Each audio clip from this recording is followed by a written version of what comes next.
you're pumping your groundwater pump. Mr. Smiley, do you have any comments? No. Is there any public comment? Oh, yes, there is. Good evening. Purple pipe, that's what we're talking about, purple pipe? It's recycled water. It's a fucking pipe.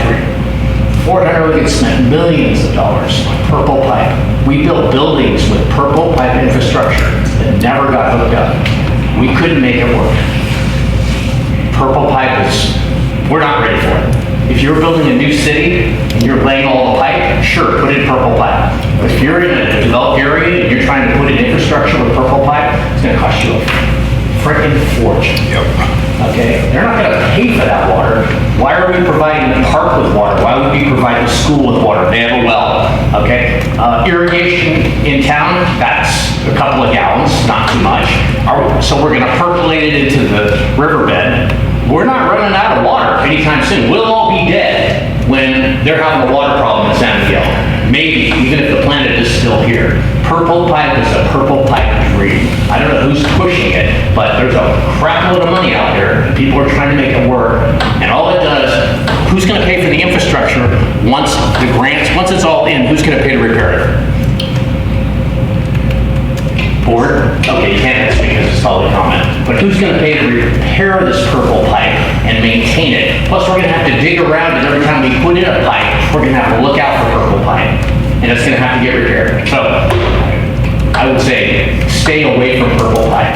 When purple pipe is so important in the world, trust me, they will still have money for you to put it in. But that's not now. Thank you. Is there any other public comment?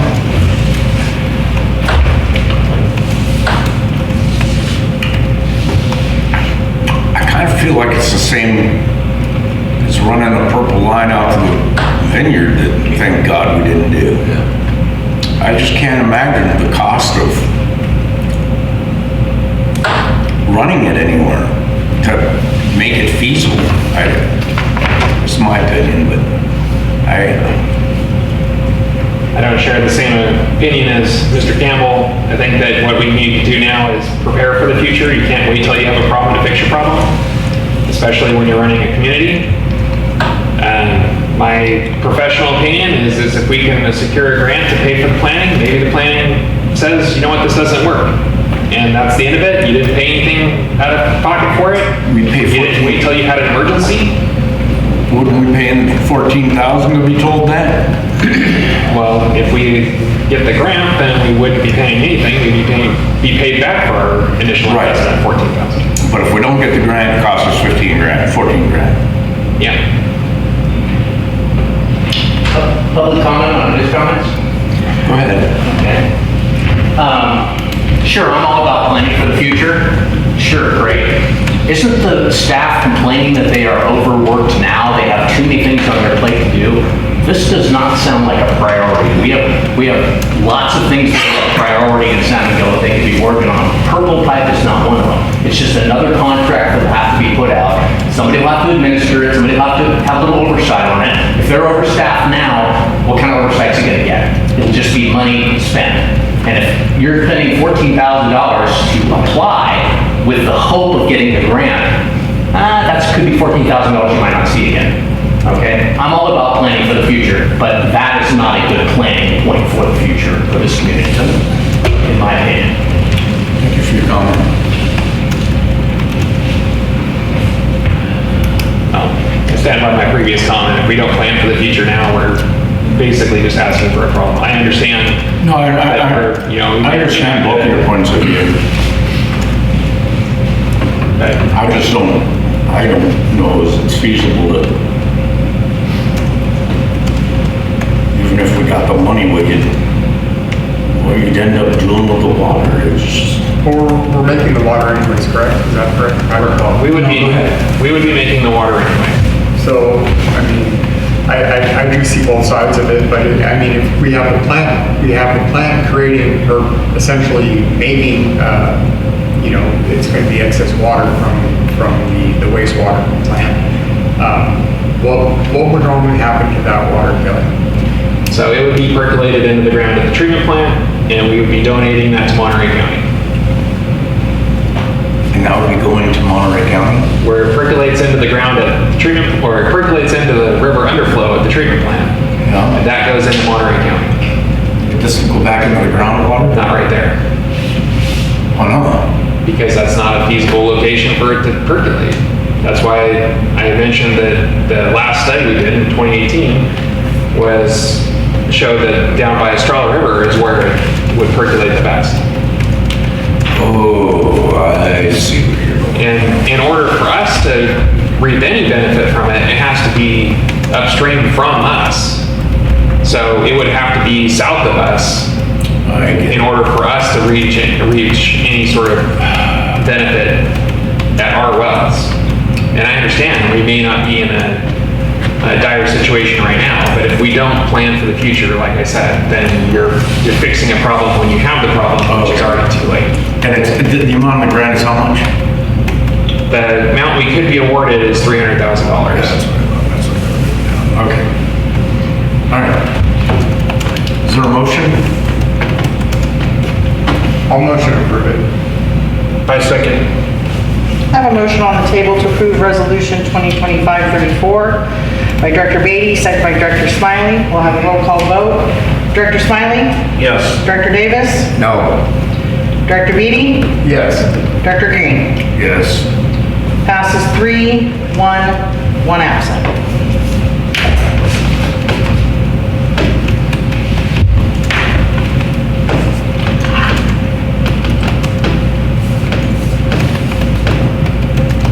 Item 3, I'm sorry, I was asleep at the wheel. Item 3, authorize the general manager to execute not to exceed time and material contract with Wallace Group for design support after 100% plan acceptance. So this item is to approve or authorize general manager to execute a time and material contract with Wallace Group Incorporated for design support services after 100% plan acceptance. Where we are right now is that we are completing their current contract for design services for the wastewater treatment plant expansion and upgrade. The next phase is permitting, followed by once permitting, and then once we go into construction, engineering support during construction, and at the tail end of this whole thing, commissioning and closing, or closeout of the construction and the grant documents. As the design engineer of record, Wallace Group would be needed to make changes to the plans and specifications resulting from permit review for the various agencies, as well as to be available during construction to provide engineering support in responding to and resolving conflicts or other field changes that may arise. Lastly, for commissioning and closeout, once facilities are constructed, there will be additional support needed to complete as-built and other record drawings as part of the closeout process with the district as well as with the regional water board. What's being proposed is a not to exceed amount of $50,000 for permitting phase support, a not to exceed amount of $125,000 for engineering support during construction, and $20,000 for commissioning and closeout of the treatment plant project. All three of these are very distinct phases. We would be going into, or we are currently in the permitting phase, working with the county to get permitting through the county for the grading and infrastructure for the treatment plant.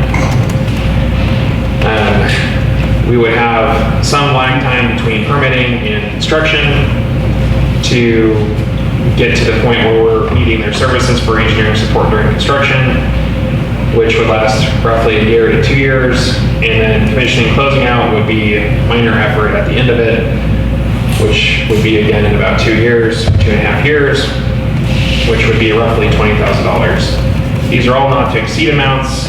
They are also estimates based on expected effort. The request is to approve these amounts as not to exceed amounts, authorize the general manager to contract with Wallace Group for these services, and in the instance that we get close to these amounts, that it would be brought back to the board for further consideration, so that we're not just writing a blank check to them.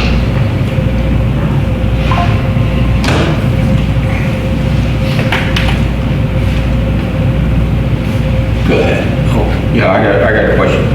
Sure. I don't have any problem with this, but the cost, I do have a problem with that huge office building that's scheduled to go down there. Yes, you made that very clear. I know, yeah. Well, what I'm saying are now, we're gonna pay for them to design the grading and everything for that building, or are we just concentrating on the treatment plant? So we already paid the Wallace Group for the design of the whole treatment plant, which included the building. The permitting phase that we're in now would be driven towards what we're going to build first, which does not include a building. The building, if there's money available, will be built later, but it's not part of this initial permitting. So we've already paid them, not for the only, which I'm totally for upgrading the treatment plant and making it right and everything. But I think that office building is a big waste of money, you know, and if we're paying them to design that, we should take that right off. It's too late. It's already designed with it. It's now a moving separate, forward.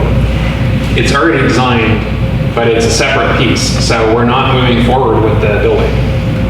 Well, where that building was gonna go, is that gonna interfere with the upgrade of the treatment plant? No. And if the district decides to put some other building there later, then they can put some other building there later. Okay. All right. Do you have a rendering? Not with me. We do have a rendering. Yeah. I think it would be beneficial if we had a workshop. It's on the list of things that the board has already asked for. We're on the list. Well, based on last week's meeting, it's not up on the list. Well, how timely is this? We're in permitting right now, so at least the permitting portion is pretty tight. Okay. Is there any other questions or comments? That's what I was gonna ask the same thing about timeframe. So you said we're in the permitting process right now, correct? Right.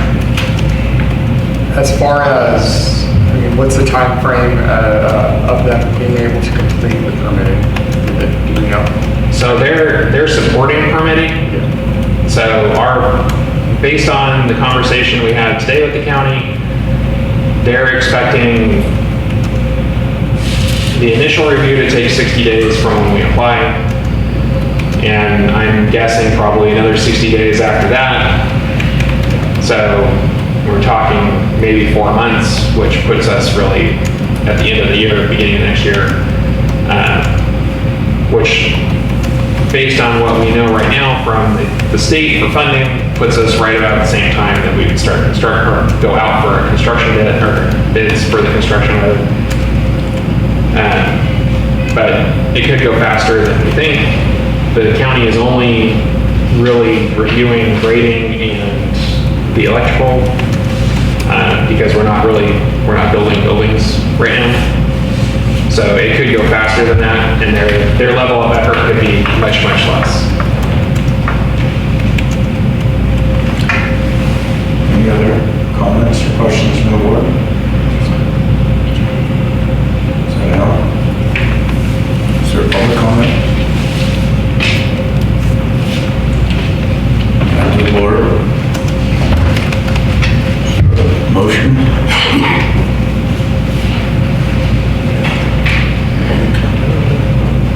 We did public comment. Yeah. We have a motion. Oh, let's ask for a motion. Oh, I'm sorry. Yeah, I'll motion to approve. I'll second.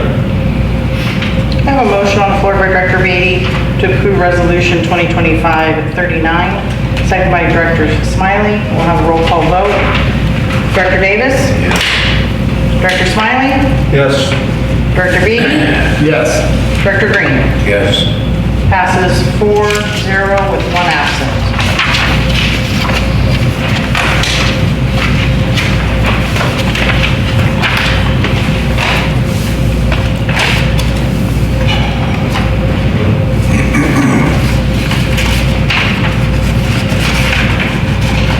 Item 4, waive first reading, read by title only, and introduce an ordinance 01/2025 designating moderate, high, and very high fire hazard severity zones in the local response areas as accordance with the California Fire Code, Government Code Section 51179, upon the recommendation of the State Fire Marshal. Good evening again. So the suggested action is to waive the first reading and read by title only, introduce ordinance 01/2025 Exhibit A of the San Diego Community District Service Ordinance 01/2025, adopting exhibits B and C, the fire hazard severity zone local responsibility map. There are maps. And the discussion reads, on March 10th, 2025, the Office of State Fire Marshal published new maps identifying fire hazard severity zones, FHSZs, within local response areas, LRAs. Previously, these maps only designated fire severity zones with state responsibility areas, SRAs, and did not include the LRAs. The updated zones would be applied statewide across all jurisdictions. The district is required by state law, Government Code Section 51179, to adopt these maps within 120 days of release. A little background is after the devastating Oak Hills Fire in 1991, Assembly Bill 337 required the Office of State Fire Marshal to evaluate fire hazard severity zones in LRAs and make recommendations to local jurisdictions for very high fire hazard severity zones, VHFHSZs, exist. In 2021, the law was amended to include moderate, high, and very high fire hazard severity zones. Local responsibility areas, LRAs, include such incorporated cities, special districts, urban regions, agricultural lands, and portions of the desert where local government is responsible for wildfire protection. Its responsibility is typically handled by the city fire departments, fire protection districts, counties, or contracted by CAL FIRE. According to the State Fire Marshal, factors considered in determining fire hazard severity zones within wildland areas include fire history, flame length, terrain, weather, local weather, and potential fuel over a 50-year period. Outside of the wildlands, the model also accounts for factors that may threaten buildings, including terrain, weather, urban vegetation cover, blowing embers, proximity to wildlands, fire history, and fire hazards by nearby wildlands. The State Fire Marshal's Office uses extensions of the SRA maps to model the basis for evaluating the fire hazard severity zones in the LRAs. The LRA's hazards are readings reflected by the risk of flame embers, intrusions from adjacent wildlands, as well as flammable vegetation within urban areas. Currently, the district boundary does not include any very high fire hazard severity zones in the SRA or LRA. However, the district has areas within its boundaries of SRA where the moderate and high categories exist. Additionally, it was recommended that the undesignated areas within the district be classified as moderate, and all new structures constructed within when extensive renovation is proposed shall comply to California Wildland Urban Interface Code, WUI Code, Building Codes, California Building Code, Chapter 7A. It apply to all construction and design. Adopting these maps and fire hazard severity zones, including the construction standards, will improve safety of the public and firefighters and reduce the risk of fire, loss of property, and life, and protect the environment. It is important to note that California Wild Urban Interface Building Codes, California Building Code Sections, Chapter 7A, apply to the design and construction of new buildings and renovation projects within San Diego C.S.D. boundaries designated as moderate, in addition to high and very high fire hazard severity zones within the LRA and SRA. Additionally, Government Code Section 51182 mandates defensible space clearances and other wildland safety practices, and Code 151.183.5A requires inclusion of natural hazard disclosure as part of any real estate transaction. While the district can increase the fire hazard severity level, it cannot reduce it. In addition to the construction requirements to build within a moderate, high, very high zone would likely increase the cost to build within these areas. The cost to maintain property in these zones is the responsibility of the property owner. There's no fiscal impact direct to the district other than publication time and time to post the ordinance.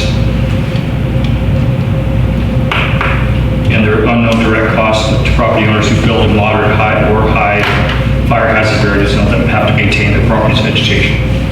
And we handle that through our weed abatement program.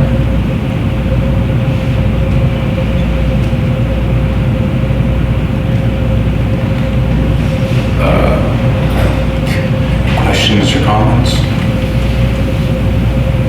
Questions or comments? Currently, we do have we have adopted an ordinance already for this, correct, Scott? This is the first time it's being proposed that the LRA adopts a fire hazard severity zone map. So previously, if you had a property that was in the SRA, you were pre-designated. So the pre-designations were and are moderate or high for some portions of the San Miguel Community Service District boundaries. The district is unique where we have SRA and LRA within our district footprint. Other agencies such as Cambria, they only have SRA. There's no LRA within Cambria's footprint. And then Templeton is the complete opposite where they have all LRA and no SRA. So we have this unique blend of responsibility areas. And those zones have been pre-designated by the State Fire Marshal's Office. Templeton has no SRA? According to Tom Peterson. Fire. There you have it. How does that affect homeowners that are living in the yellow zone? I assume this map is not really Yeah, the map that is legible to me. Exhibit A. You guys on the ordinance, there's a link I put in there that takes you can put your address in, Yeah, well, because the maps are horrible. Well, I'm just looking at the map right now. Yeah.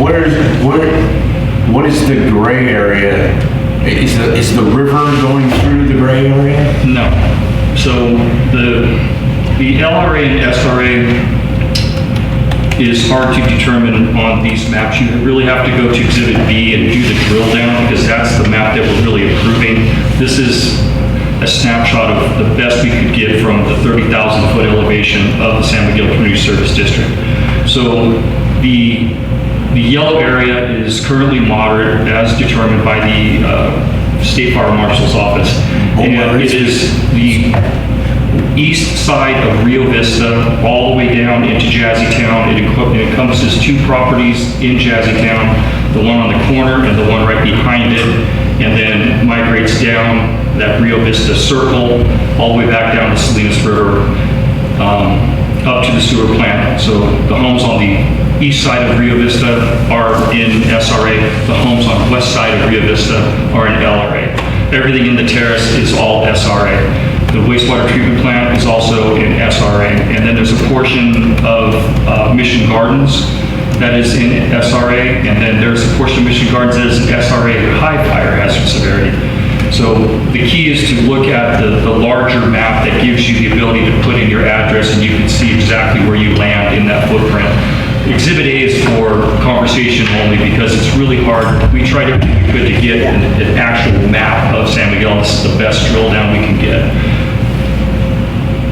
And that's where the ordinance, like, put that link, because that's where all the states are going to, is they want you to go to that link. Yeah, other jurisdictions basically just threw the CAL FIRE map in there and said that's all you get, but we kind of wanted to go a step further and include our map so you can get an idea of what we're talking about. So how does it affect the homeowner that lives in the SRA? It hasn't changed.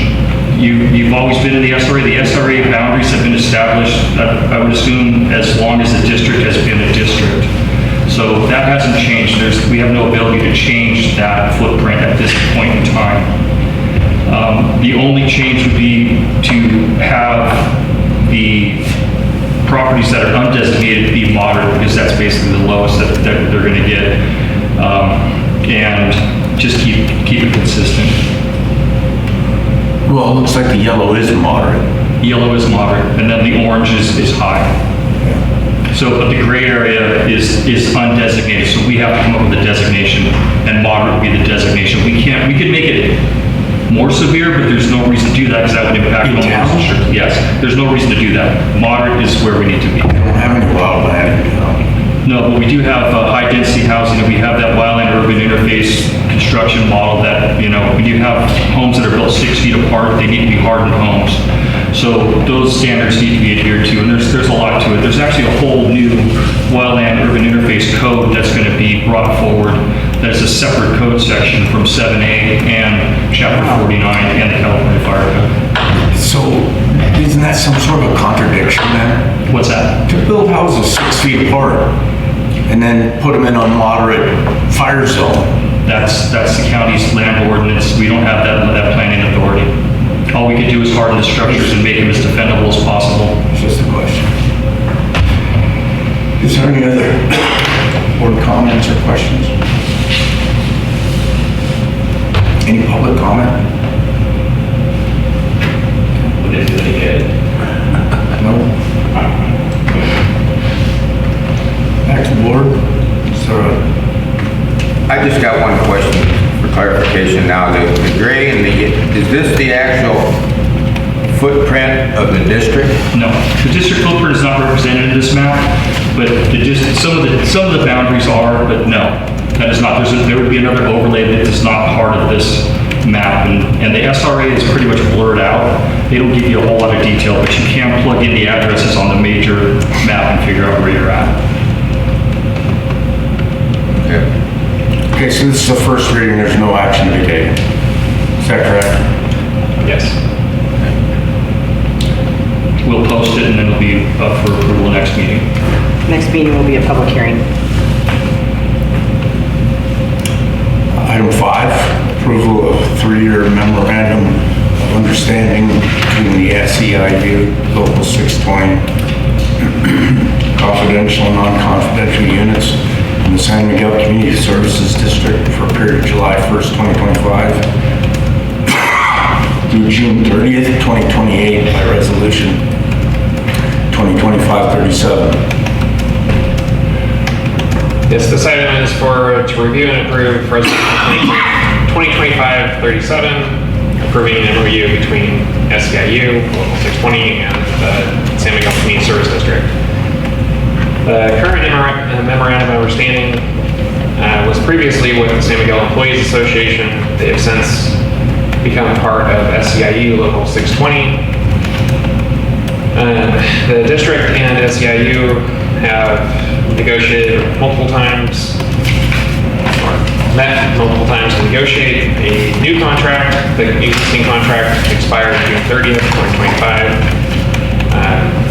The district and SEIU have come to an agreement, which is presented here tonight, that will be effective July 1st, 2025 through June 30th, 2028 for a total of 3 years.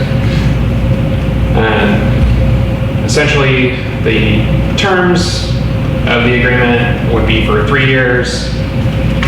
There would be a 4% cost of living increase in the first full pay period of July annually for the duration of the term. Medical insurance benefits would be paid at a flat rate, $1,400 per month, an increase from the existing $1,250 a month. The district would provide an increase in the vision and dental plans to employees. The district will still only pay for the employee portion of the dental and vision, with the employee paying any dependents portion through payroll deduction. Bilingual pay would be increased from 50 cents an hour to 60 cents an hour. Standby or on-call and standby pay would increase from $45 to $47 per weekday and $55 to $57 per weekend and furlough day, and $65 to $67 per holiday. The total agreement is provided for review, but again, this is for review and approval of Resolution 2028-37.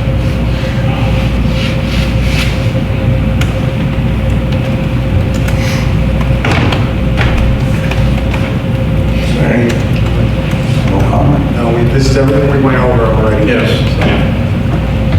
You good? I'm good. Is there any public comment? Public comment. Back to board. Is there a motion? I'd make a motion to adopt. I second that.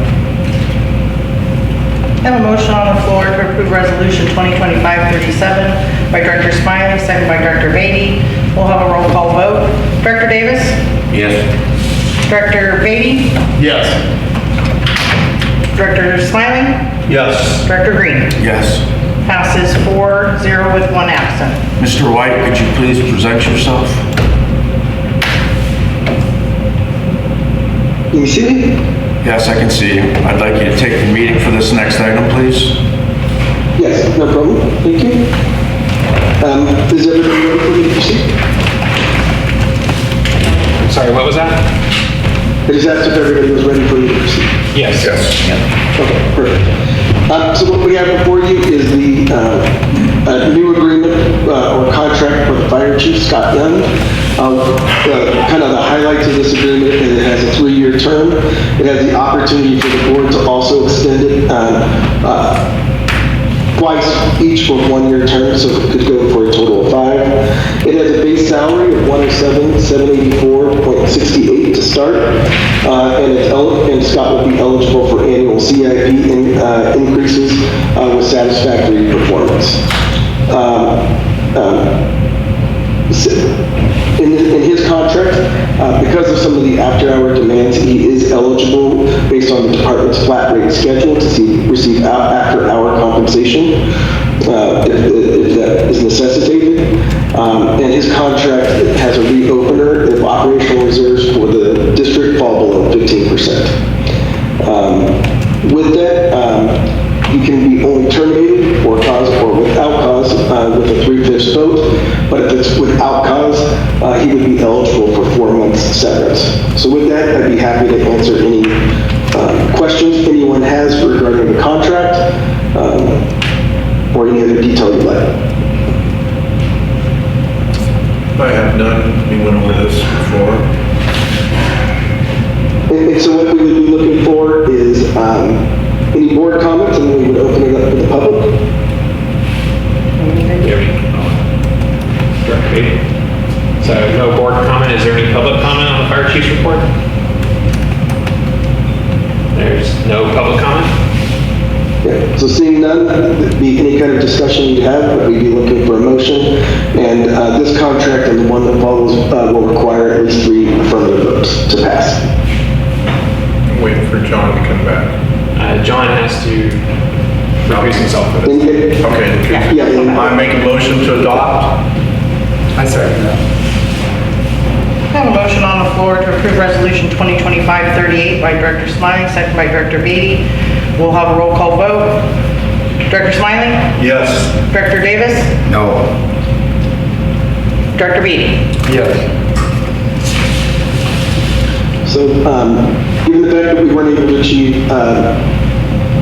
3 votes, regardless of how many people are participating, we probably ask that the item be continued to the next meeting when a full board would be present.